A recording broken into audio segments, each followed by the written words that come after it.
김영하 검은꽃 페이지 292페이지. 이정은 가끔 일기에다 이렇게 썼다.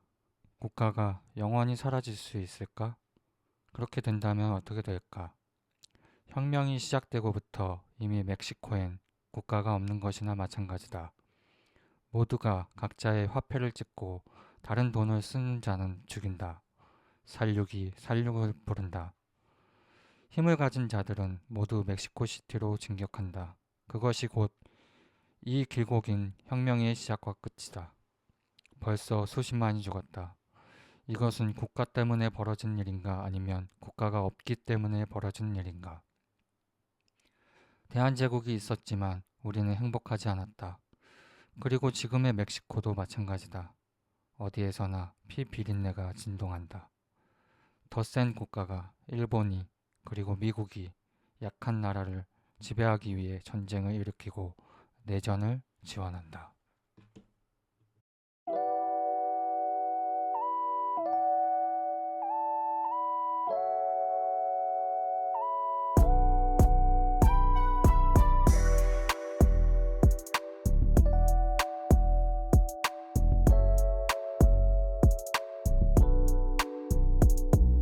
안녕하세요. 솔로몬 목수입니다. 오늘도 책 소개하는 영상으로 돌아왔고요. 오늘 이만큼의 책을 읽은 책과 새로 들어온 책을 소개해 드리도록 하겠습니다.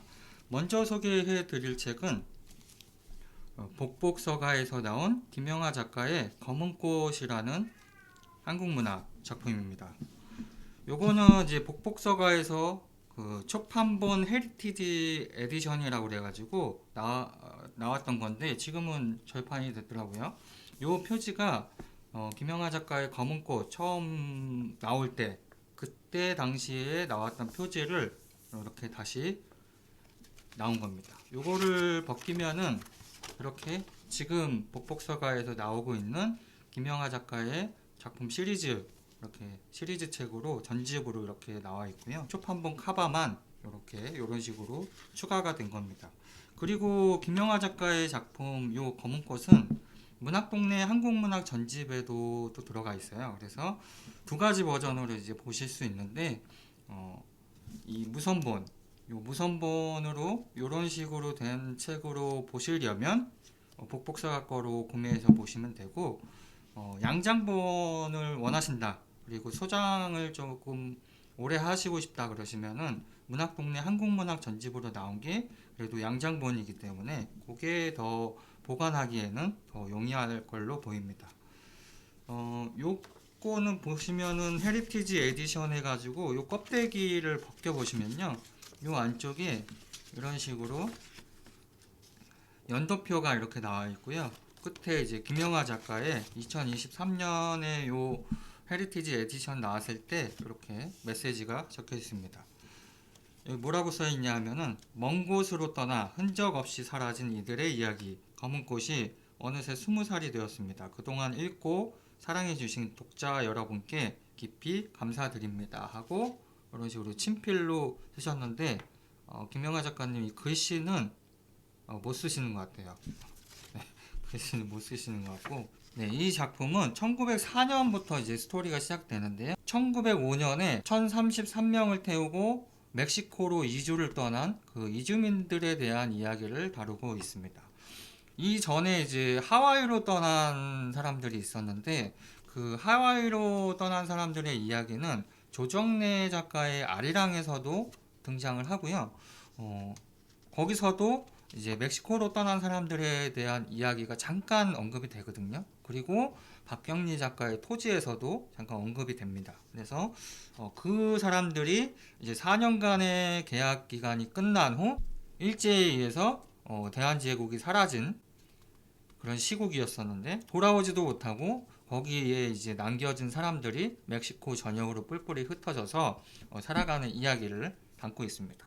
여기 연도표를 보시면은 검은꽃이 굉장히 많은 번역이 되었어요. 그래서 보시면은 처음에 이제 프랑스어판으로도 나오고요, 영어판으로 나오고 독일어판, 중국어판, 폴란드어판, 최근에 이제 2021년에는 스페인어판, 멕시코에 이 멕시코 본토 안에서도 이제 번역이 돼서 판매가 되고 있다고 합니다.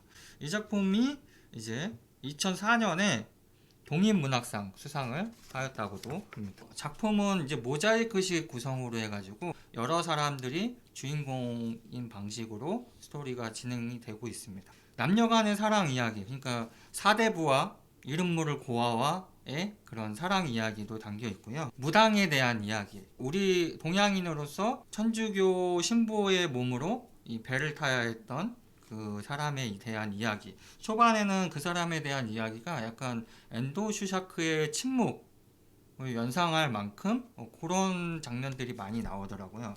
그리고 나서 이제 중후반부에 가면은 이 사람들이 이제 4년간의 계약이 끝나고 이 당시에 멕시코도 혁명이 계속 일어났어요. 나라가 안정되지 못하고 계속 이제 춘추 전국 시대처럼 지역마다 혁명이 일어나가지고 그 혁명에 가담을 하면서 그 한인들도 이 멕시코의 그런 시대에 휩쓸려 가는 그런 이야기를 담고 있습니다. 그래서 중후반부에는 조금 멕시코의 역사에 대한 이야기가 많이 담겨 있습니다. 그래서 굉장히 재미있게 읽었고요. 이거는 독서 모임에서 오늘 이제 독서 모임을 하려고 완독을 했습니다. 이것도 추천드리는 책이고요.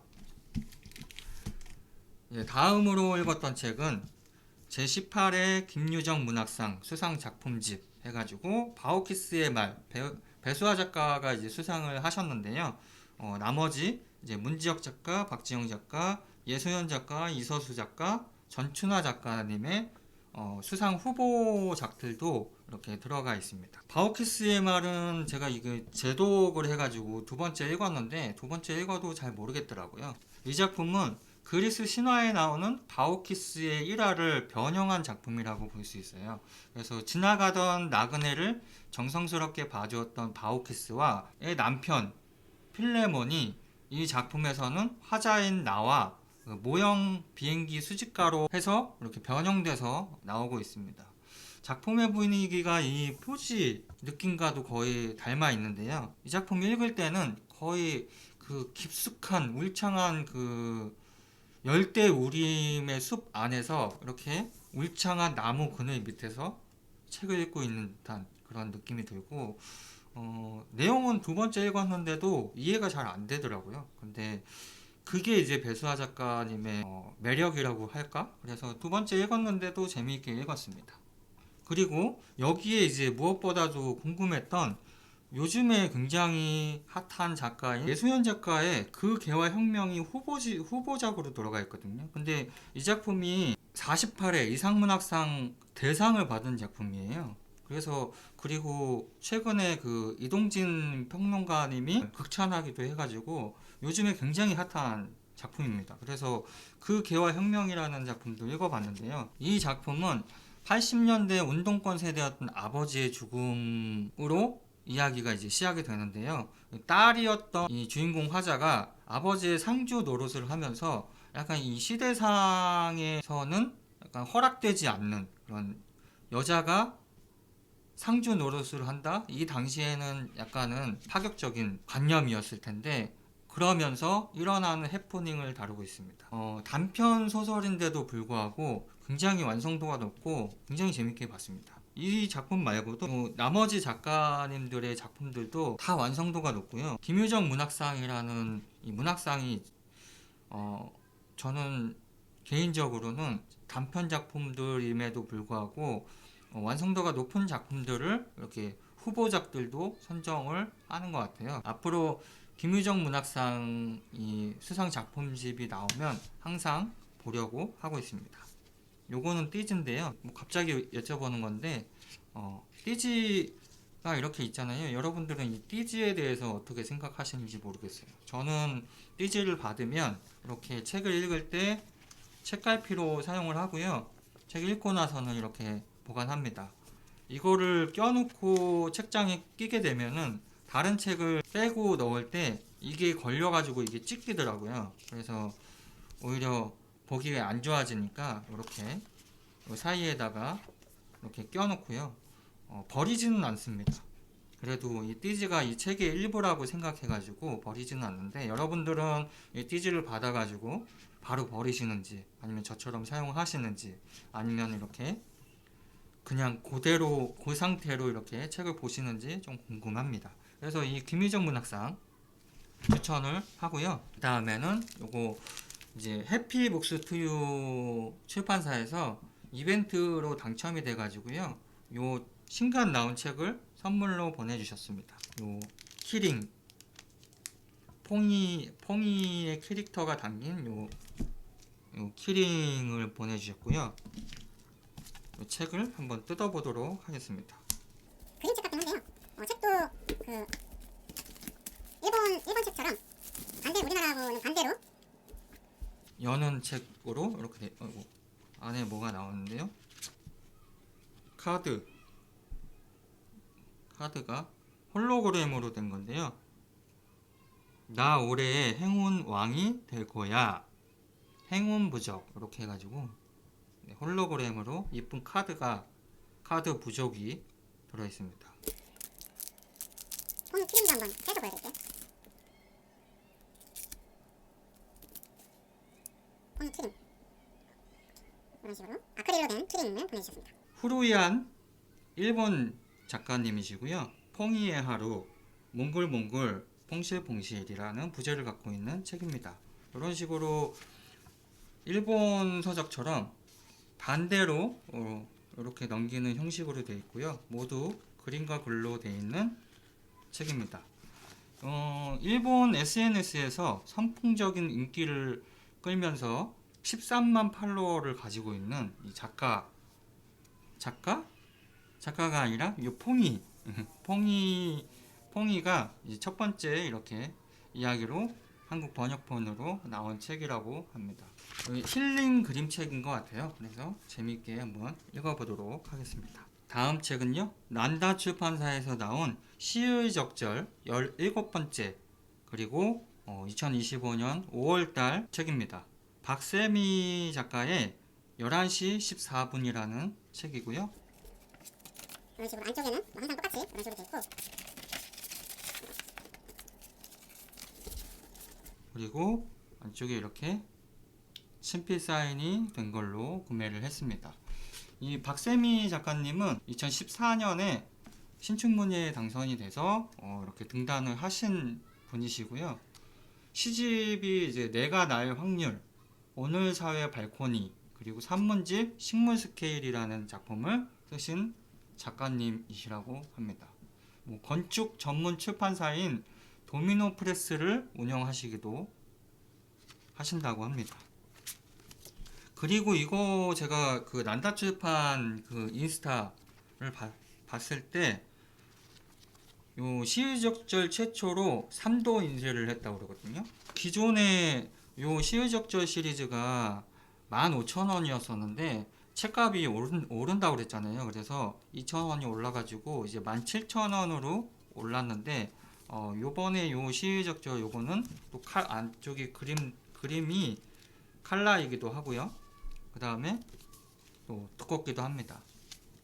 5월달에도 이제 4월달에는 이원님 작품이 이제 오늘 4월 30일인데 오늘 끝나가지고 내일부터는 요 작품을 하루에 하나씩 읽어볼 예정입니다. 다음 책은요, 요거는 책세상 출판사에서 이렇게 제가 지금 책세상 출판사 서포터즈 1기 지금 하고 있는데요.